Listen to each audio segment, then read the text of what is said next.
Welcome back to the Start and Scale podcast. I'm your host, Jack Brandwood. This is the place where we speak with people who are starting and scaling tech businesses. We'll be talking with founders, investors, and everyone in between. This week, I sit down with Claire Lewis from Baltic Ventures. Our conversation ranges from why it makes more sense to invest in the North, how to validate people will buy your products without building anything, and when you should hire the C-suite. If you can bring in a fractional C-suite who can set that strategy and help to guide, it doesn't need to be a full-time role often. Thanks so much for listening and enjoy the episode. Claire, thank you so much for coming on the podcast. Yeah, great to have you. Nice to be here. You sounded really apprehensive then. Is it nice to be here? No, thank you. It is nice to be here. It is. And I've kind of given you pre-warning, we do like to start these podcasts with a very deep, but also simple question. They're always the hardest. They are. Who is Claire Lewis? Who are you? I think people know me as this sort of tech ecosystem person, but I'm interested in so many things. I really don't like labeling myself, so I actually don't want to even answer that question because everyone will have a different. It depends on the sort of reflection you're looking at almost. I love that. I think that's probably the best answer we've had. Really? Yeah, I think it is. What are you interested in? I mean, when I was at school, I loved maths. I thought it was like a spiritual practice almost, like as a kid. For me, so spirituality is a big part of my life. I love nature. I love hiking and spending time in nature. I read all sorts of philosophy and I did politics, philosophy and economics at university. So I'm a bit of a nerd. That's all right. We tend to find we get a lot of nerds on this podcast. So yes, yeah, and I'm also one of them. So don't worry. Yeah. So for me, technology and how that fits into my sort of worldview, it sort of integrates with all these other kind of aspects and perspectives on life. That's what really sort of drives me and inspires me. And I think it's been a big part of my journey in terms of what I do with my work is really thinking about the role that tech plays in society and how it impacts on people's lives. That's more interesting to me than just the pure technology. Yeah, just on the philosophy side of things. So, is there any particular sect of philosophy that you adhere to? I go through phases, read all sorts. And I'm also terrible at remembering names of anything. That's okay. Like even, films, whatever. Yeah. I'll have to go back and think about that. What am I reading at the moment? I like sort of 17th, 18th century liberal philosophy. That's because that was an era where the idea of the individual started to emerge through thinking. And I think it's really informed the kind of society that we lived in now. What does it mean to be an individual, and how does that interact with society more broadly? So incredible. And I forget, I'm also a bit of a geek for reading and philosophy. I'm a bit into a rabbit hole with Stoicism right now. Are you? So Interesting. And I cannot get out of it. But I would really like to start reading a little bit more around. I don't know if I go the entire other way and go like Epicureanism. Yeah, and Epicureanism is like the opposite of Stoicism, I believe. Or have you read any Gnosticism? No. Have a look at that. Gnosticism. Yeah. Okay. I'll read this back. This is another hole I'm going to go down now. We can go down lots of rabbit holes. Yeah. Well, sorry, we're having a tangent there, but obviously you weren't always Claire Lewis of Baltic Ventures, and attacked our vision is to create a world where everyone gets their dream job. So I did give you pre-warning that we were going to ask you to draw something. I said pre-warning, like 5 minutes ahead. Could you draw what you wanted to be when you grew up? Oh, well, can you draw is an interesting precept, isn't it, to that? No is the answer. How do I draw this? Oh, okay. You have to guess what this is. Okay. You probably won't because it looks like a bad drawing. It looks like almost like a Colosseum or yeah, pillars, I assume, with steps leading up to it. That's really bad drawing.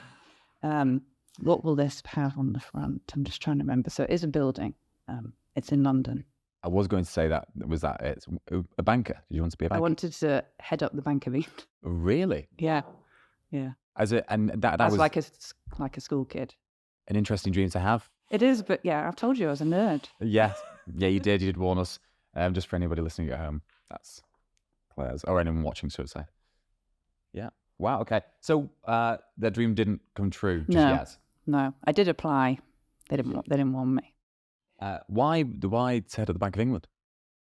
I think it goes back to this piece around sort of social structures and kind of what informs the societies that we live in. And there's always been for me an interest between kind of how money and finance kind of interacts with that as well. So, so I don't do that now, but I still do work in, I had a career in finance, and obviously Baltic Ventures, we're an investor and we work with angel investors and early stage investment into tech companies. So, it just always interests me, kind of like how all these sort of systems interoperate and what that means for our lives and how we live today, really.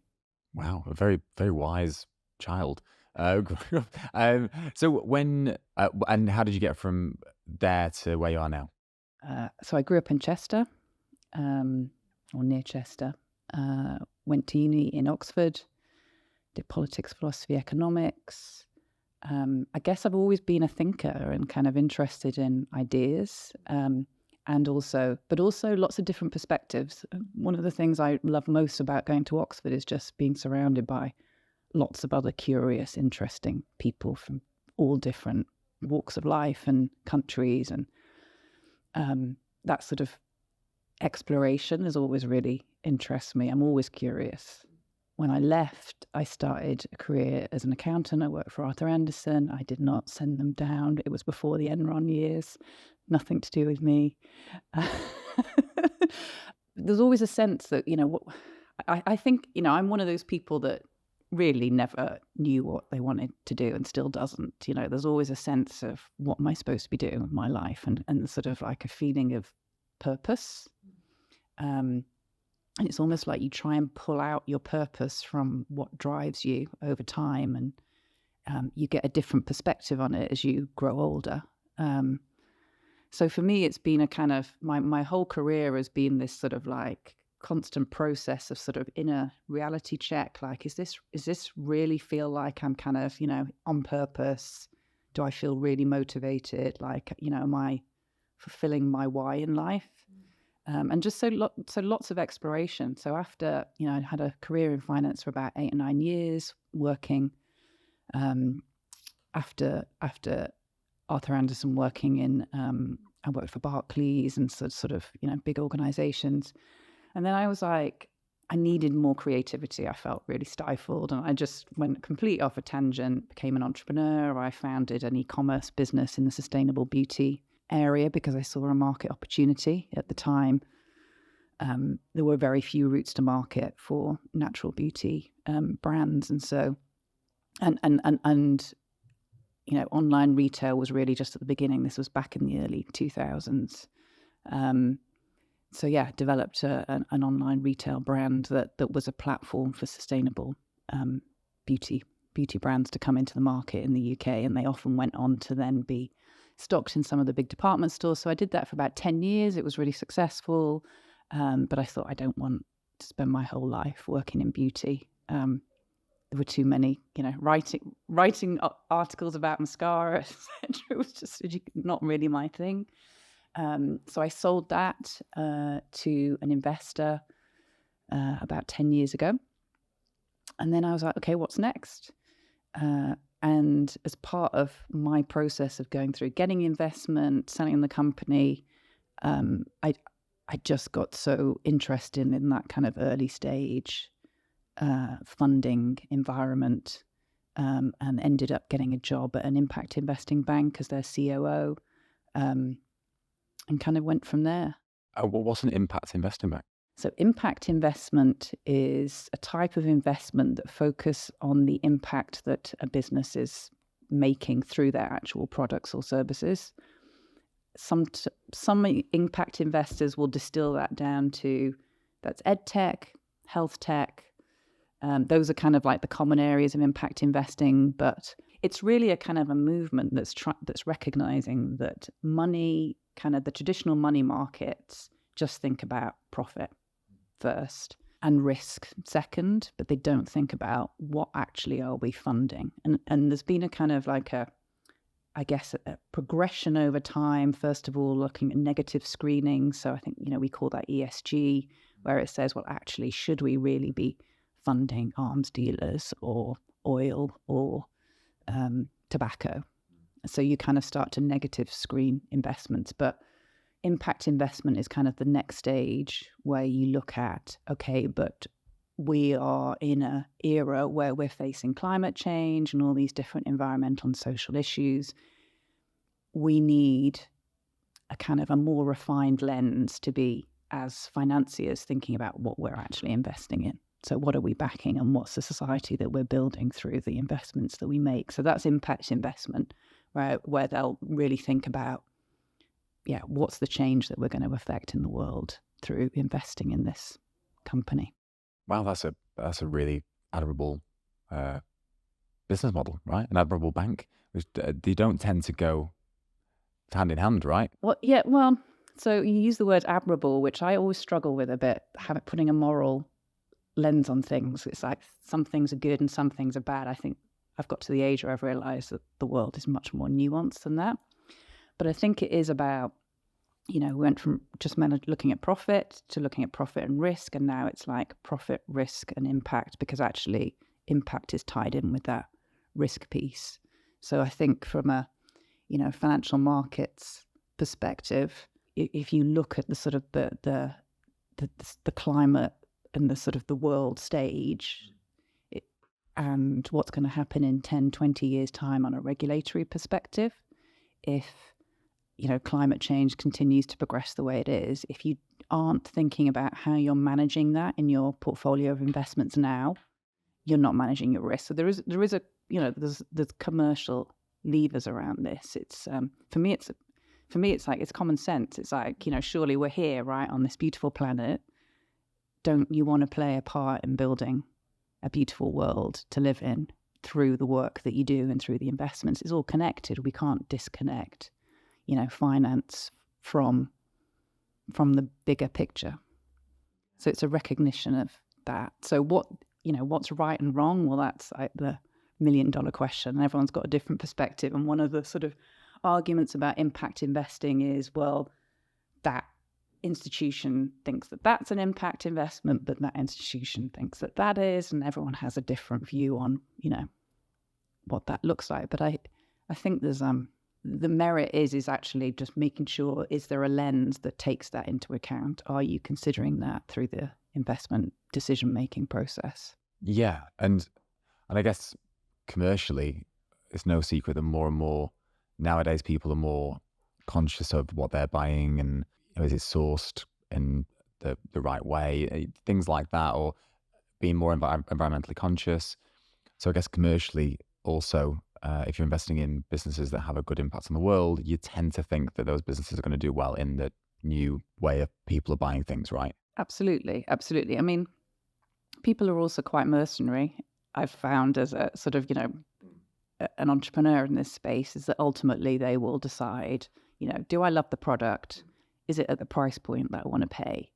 And if it ticks those boxes, and then it's a choice between a product that's environmentally friendly and one that's not, then that would be the one that tips it. But if the price point isn't right or the product's not right, they're not going to buy it because it's environmentally friendly. So, it doesn't kind of let you off the hook as a environmental kind of founder, like, oh, I'm doing a good thing. So, it's all good. The generations, it's more, younger generations, it's more and more important for them. But the other thing that's really key, I think, is about talent.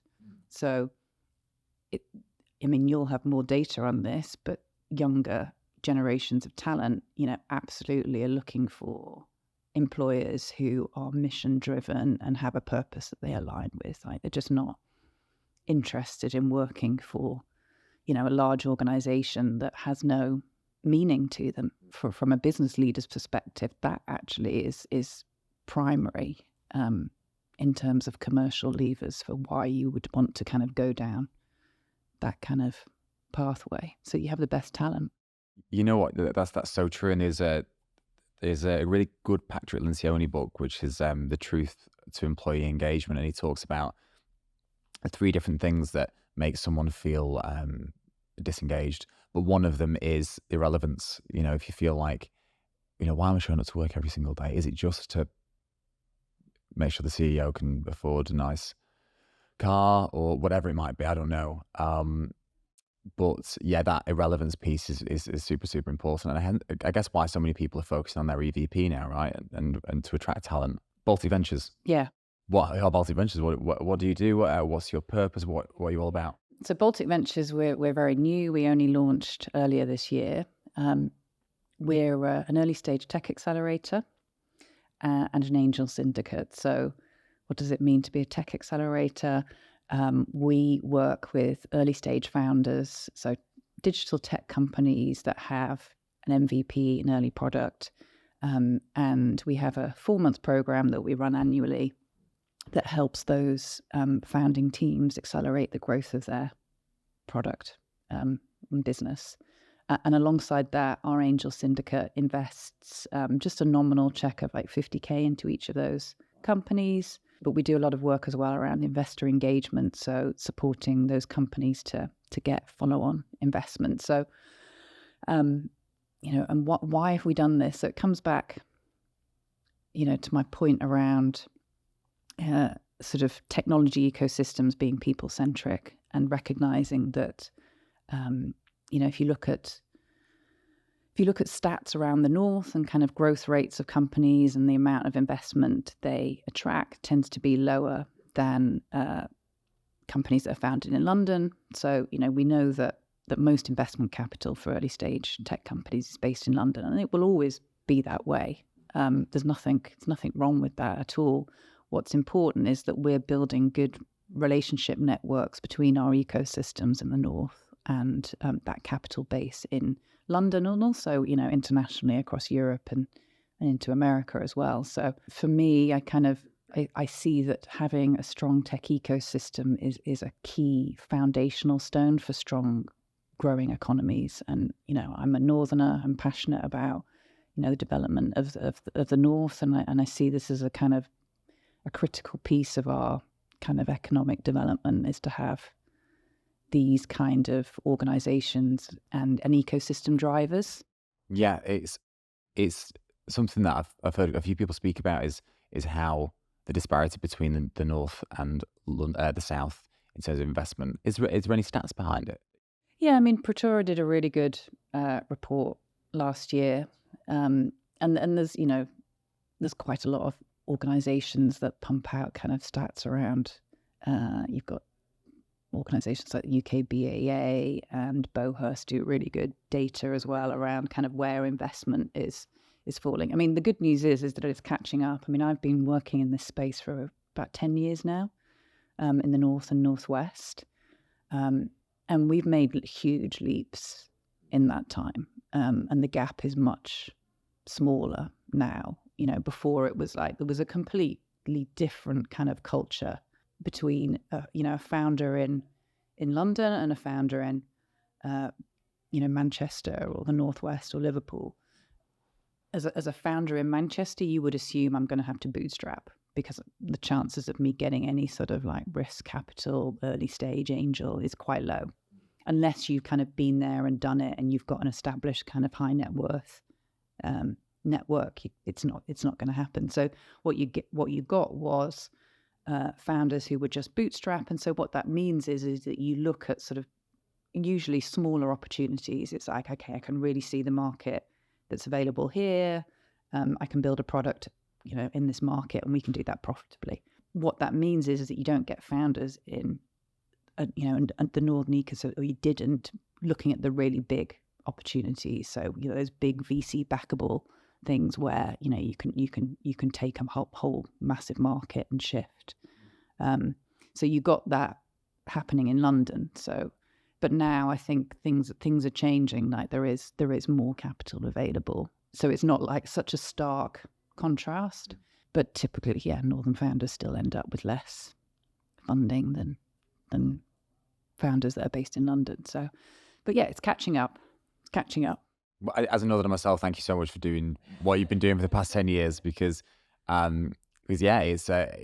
don't know why this, but well, I do know why because it's an amazing place. But more and more over the past few years, you've seen just this hype around the north, and it's great to hear that Liverpool's getting that recognition now as well. Because I've seen some amazing businesses come out of Liverpool. Absolutely. I saw an event that did you host it? I think. Was it the Tech Climbers event? Yes. No, it was. It was. Yes. You were there, were you? No. I saw it. I saw it okay. on LinkedIn. Okay. Yeah. Yeah, because we do events every week, so it'll kind of lose track. So we sponsor Tech Climbers. So Tech Climbers is an initiative to highlight, up and coming tech companies in different cities. I think it started in Liverpool, so we've run it now for 5 years. I say we, not me. It's Active Profile that run it. I think there's one in Manchester as well now that's current. Yeah, just finished. So yeah, I mean, we part of what we do is look to support other initiatives that are going on in the ecosystem. That's a really key part, that there's that collaborative element involved, and supporting other partners that are looking to build up the ecosystem. It is a collaborative sport, which is part of why it's so fun. Yeah, I bet. Yeah, because Manchester, Leeds, Liverpool, they're the three main hubs, really, right, in the north. Yeah, Sheffield as well. Sheffield, oh, amazing. I see more and more startups springing up in Sheffield. Yeah. Fantastic. Yeah, I mean, if you look at Northern Gritstone, which is a fund that is sort of sits on 3 of the northern universities, so that's Manchester, Leeds and Sheffield. So it looks to back spin-outs from those universities, but it's now expanded its remit more broadly across the north to other regions as well, beyond those 3 cities. But Sheffield has some amazing tech companies as well. Incredible. How are you feeling about how the north is going to look in the next 12 months, 18 months? Any big changes, do you think? Look, there's no denying that right now is just a really challenging time period in tech. But it feels a bit like a sort of like a reset phase. So you look at what's happening in Silicon Valley. So we've just and in the AI space, and the whole funding environment, where a lot of VCs are kind of like, just the tide's going in again. And so we, it's difficult to really see just yet what direction things are going. Like, will 2024 see a strong comeback and see VCs deploying capital again in a confident manner? I'm not sure. I think it's too early to tell. And things like, the war in Israel, all these things that happen have a knock-on effect to that investment picture. So it's difficult to see. So we are very much kind of, I think, what happens in the next 12 months will be very much influenced by the kind of the broader picture. But what I do see in the north is an incredibly strong community now that's been built over sort of 10 years by a lot of people working in that collaborative manner. And that brings a real resilience and strength that not you can't overcome macroeconomic factors, but you can ride things out in a different way, and you can be creative about sort of how you bring about solutions that support the sort of the local ecosystem. I mean, if you look in Liverpool, what's happened there is that the combined authority, some brilliant people within the combined authority really recognised how important it was to invest in that kind of local ecosystem, and did so in a really focused, strategic manner, which is quite rare in the public sector to get people who understand the need for that and how to do that. So alongside investing in Baltic Ventures, they've invested in an angel network and some other incubators, and also they're going to be launching a seed fund next year. So what you can do there is you can build this kind of like resilience on a local level that helps to sort of reduce the impact of those kind of cyclical trends. I mean, that's, what the public sector can do. It can kind of have that buffering effect so that we're not just at the mercy of the sort of the broader free market and capital flows. So to answer your question, what do I see in the next 12 months? I'm not sure, but I am very hopeful generally about the Northern Tech ecosystem. I think there's a lot of talent here, and that's the other key piece, is that we've got talented people in the sector, and talent is enormously creative. Amazing. How many cohorts do you have every month? Because every year, sorry, because you do 4-month stints of cohorts. Is that right? So our accelerator program, we just do one cohort a year. And it's really important that we just have one cohort a year, because if you start having 2 regular cohorts, it becomes a bit of a sausage factory. You're just trying to get companies in. And what we're looking for is to have cohorts of, really brilliant founders who we can get angel investors to invest in. And that will start to provide strong deal flow to broader network of investors. So we have one program a year. We also, though, have supplementary programs around that. So we have things kind of called the Tuesday sessions, which are open to anyone, which, lawyers or accountants coming in and giving very specific workshops. We're about to launch something called Launchpad, which is for earlier stage companies to just help shape the value proposition and look at what an investment backable value proposition looks like within the business that they're building. And then we do a ton of stuff like working with partners on different events. And is there any particular mistakes you see continuously through your cohorts that are made by people that you would advise against? So not necessarily with our cohort, but generally, because we speak to obviously a lot of founders, the number one error is building too much too soon without any customer validation.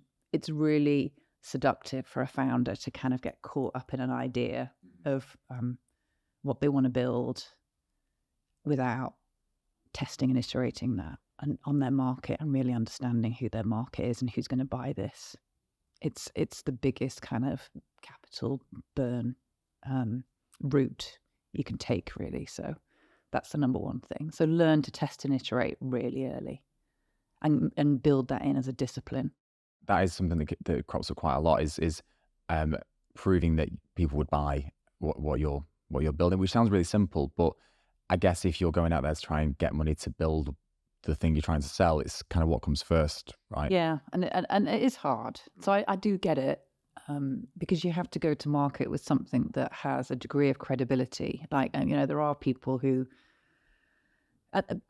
say you can just test the market through customer interviews, for example. Well, you can, and you should actually. But what people say and what people do is very different. Look, as a founder, really look at what are the creative ways that I can test that what I think is what customers want is actually what they want. So, some of the cheap ways are you can just sort of build a landing page, but have a phone number that people call, and you can just do it all manually behind the scenes. So don't build all the tech to do whatever it is that you kind of, just do a manual solution behind the.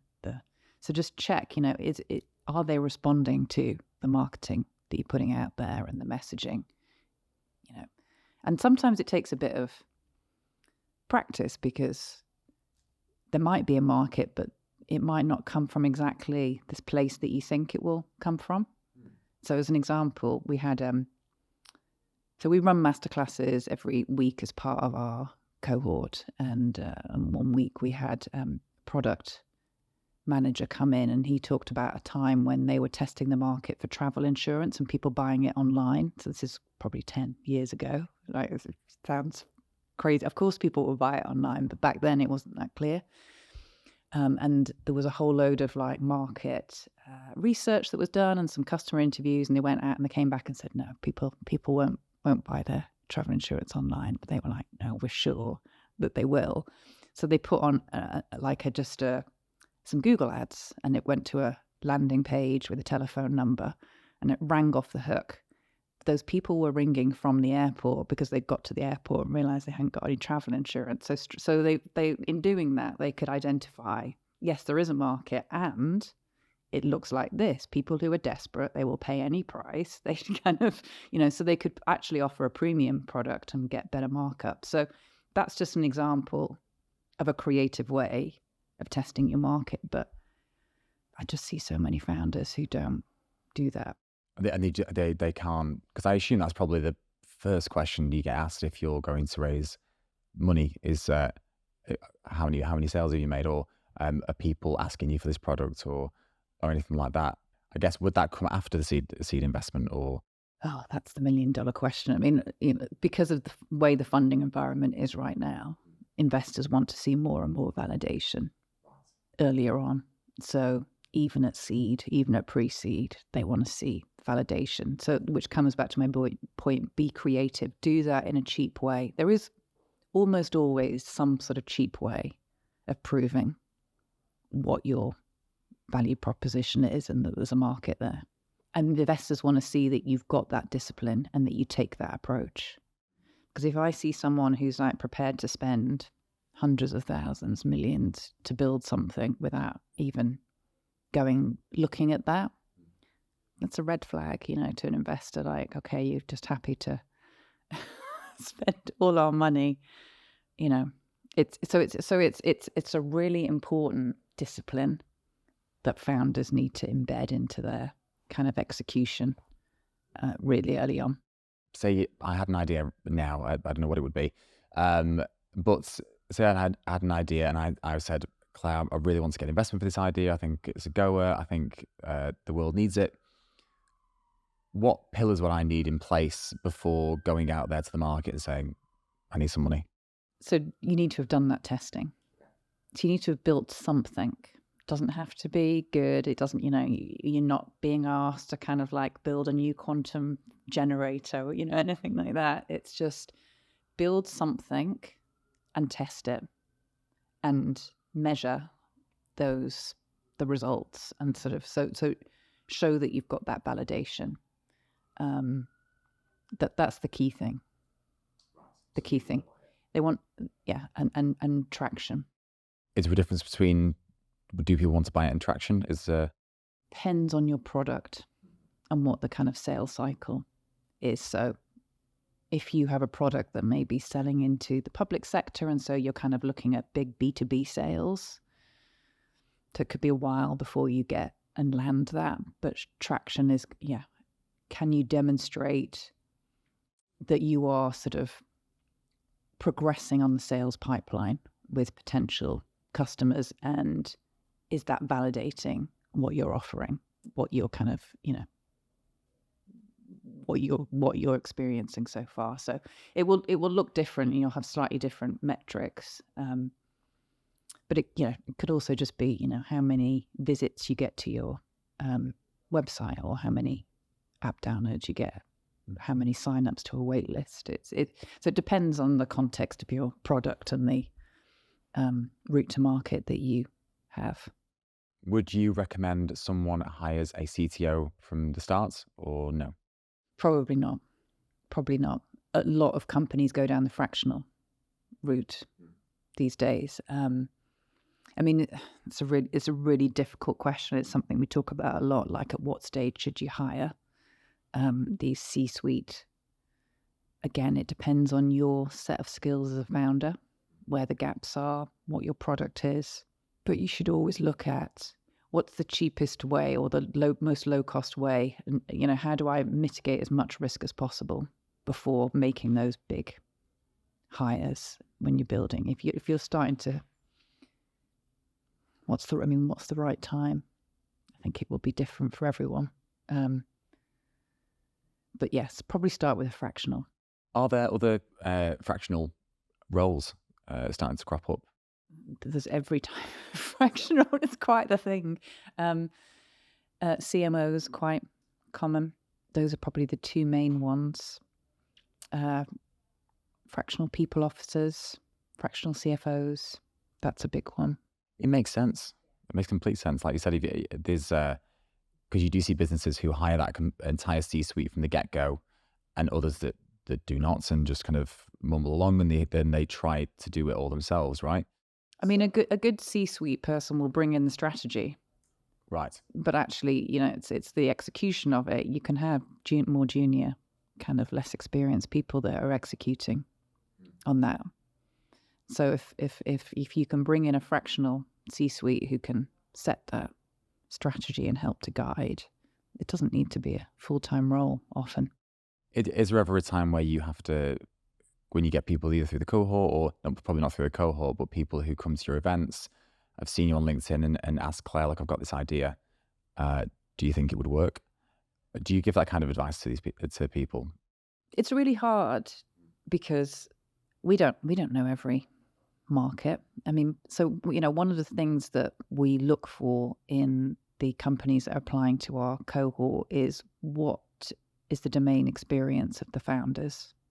So they don't need to have technical background. And they don't even need to have a technical co-founder within the team, but is there something about their set of experience as a team that points to their potential ability to successfully execute and get the market that they're going after? Because I think it's really hard to get into a market that you just don't know or don't understand. It's really hard. An idea in and of itself, if someone comes up to you at an event with an idea, it's really hard to sort of just off the cuff say, yeah, that's a good idea or not. Who am I to say that? But if you have some inner insight into that market and that problem that you're looking to solve, that's a good starting point. Yeah, and that always seems to be the case, doesn't it? People have an itch that they want to scratch, and they scratch themselves and then realize that other people have that same itch.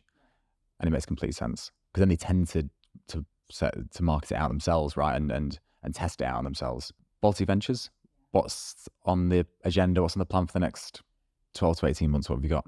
So we are mid-cohort, the first cohort.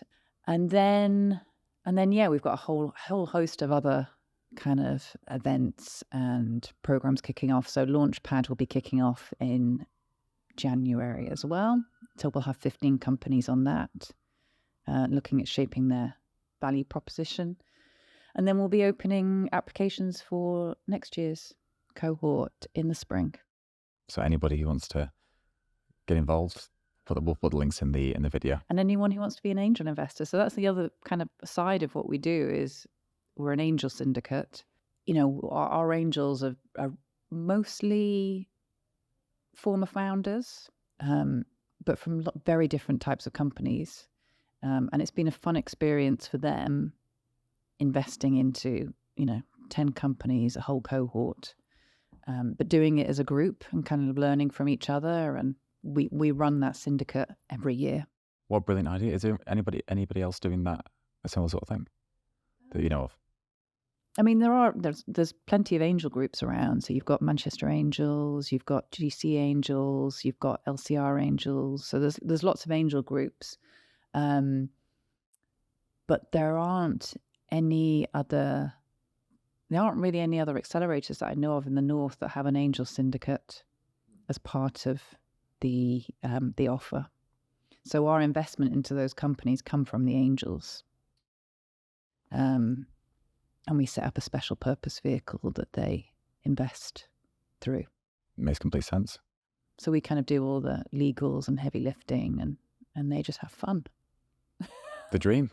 Fair enough. And another thing that the Baltic Ventures do that I saw the other day was you offer paid placements as well. Yes. Right? Yes. So we have a talent program, which provides mostly 6-month internships, but some of them are longer. Some of them are actually full-time roles, and opportunities for emerging talent to work in startups. So it's a great way for career switchers or recent graduates, PhDs, etc., to have an experience of working in an early stage startup, because it's quite a unique working environment. It's different than working in a a medium-sized or large company. So yeah.